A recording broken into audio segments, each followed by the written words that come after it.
Bonjour, je m'appelle Camille, j'ai 12 ans et demi et je me posais la question pourquoi il y a des moqueries à l'école?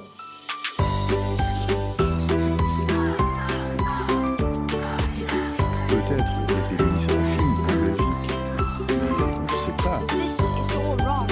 Laissez-moi une actu. Les moqueries à l'école, c'est très fréquent, Camille. Que ce soit pour se mettre en valeur, se rassurer, se venger, attirer l'attention, faire rire, cela peut être très blessant. Lorsque les moqueries sont répétées et qu'elles ont lieu dans un rapport de domination entre un dominant et un dominé, on parle de harcèlement. Le harcèlement scolaire touche un élève sur 3 en Belgique francophone. C'est énorme. Le harceleur agit rarement par pure méchanceté. En général, il a l'impression de seulement s'amuser et de faire un peu le malin.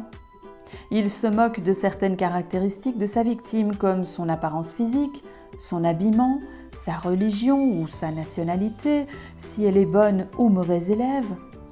Il ne se rend pas forcément compte que ces actes peuvent avoir de graves conséquences.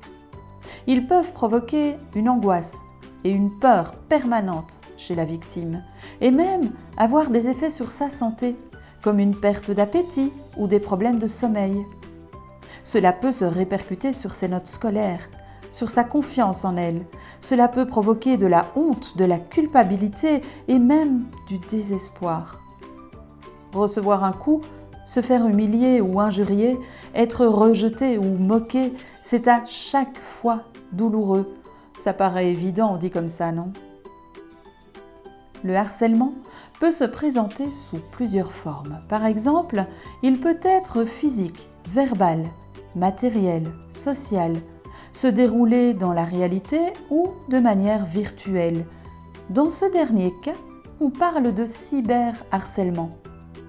Tu peux recevoir des messages désagréables, voir qu'on diffuse des photos ou des vidéos gênantes de toi ou des informations personnelles. Et il n'y a pas la limite des heures d'école.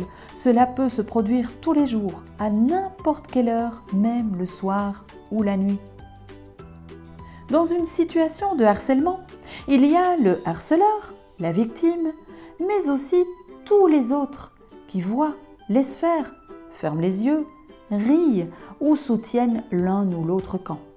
Il est rare qu'un harceleur agisse seul dans son coin.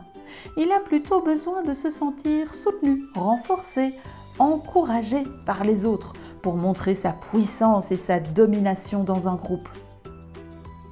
La plupart des témoins du harcèlement restent silencieux. Ils ne veulent pas s'en mêler.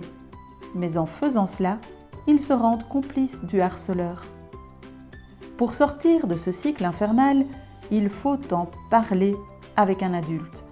À l'école, à la maison, au club de sport ou via un numéro de téléphone gratuit pour les enfants qui ont besoin d'aide, le 103.